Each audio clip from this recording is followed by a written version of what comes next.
Hey guys, it's Andrew with AndroidCentral.com, and we wanted to give you a look at the Sony Xperia ZL, which is the plastic brethren of the Xperia Z, which, if you recall, has a flat pane of glass on the back. Now, of course, this isn't going to look or feel as cool, just kind of in general compared to glass.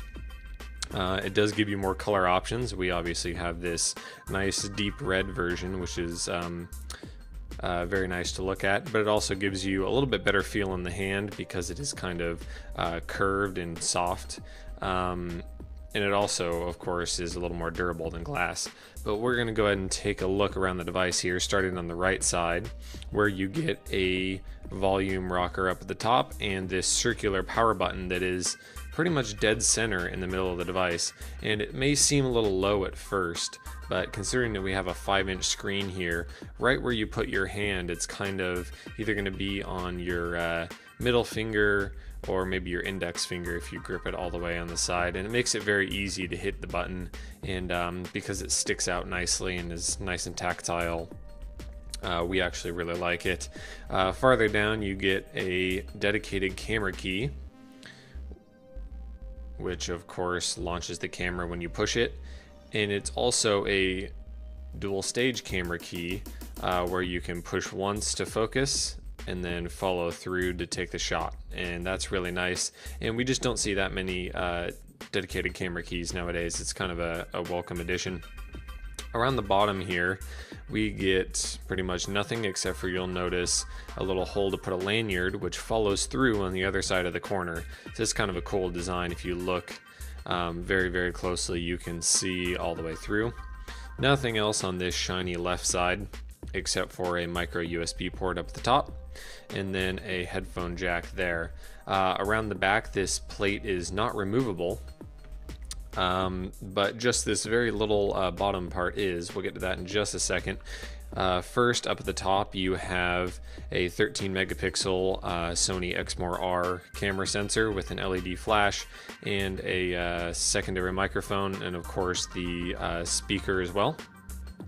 A little raised Xperia logo, which is kind of cool, and you end up kind of just running your finger over it because that's right where your finger lands in the back, and it's just very well inset into the back plate there. Underneath this bottom plate, however, is, although it's slightly unsightly to have it there, gives you access to your SIM card and micro SD card slots, and then some nice little rubber sealing bits, and that clips into there, and it fits as well as it can for, you know, something that's not part of the main body of the phone. But you kind of wish that that wasn't there and they did some slots on the side or something like that, but you've got to do what you got to do. Up on the front here, we of course have a 5-inch 1080p display, and you'll notice down at the bottom there's nothing because there are on-screen navigation keys, so you get the regular Google Now and multitasking, things like that. We'll get more into the software later, but it is nice to see a large display and fitting into such a small design, and it's helped by these on-screen buttons. Around the front, you'll notice that there's a speaker up there, and you'll see it blinking here. There's a nice notification LED that kind of, it's not just one spot, it kind of fans out. And there's a front-facing camera in the bottom right, which we've seen on some other devices, but it's kind of weird. And you'll also notice right here, if I can get some better focus, that the Sony screen protector is included on this device when you open it, but you're not supposed to remove it, so yours is not supposed to look like this. Something that didn't say in the manual, didn't say in the quick start guide or on the box or anything like that.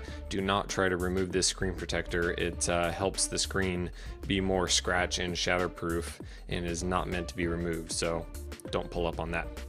Other than that though, this is the Sony Xperia ZL. That's your hardware walkthrough. We're of course going to be looking at the rest of the device and the software in our full review. So thanks for taking a look, guys.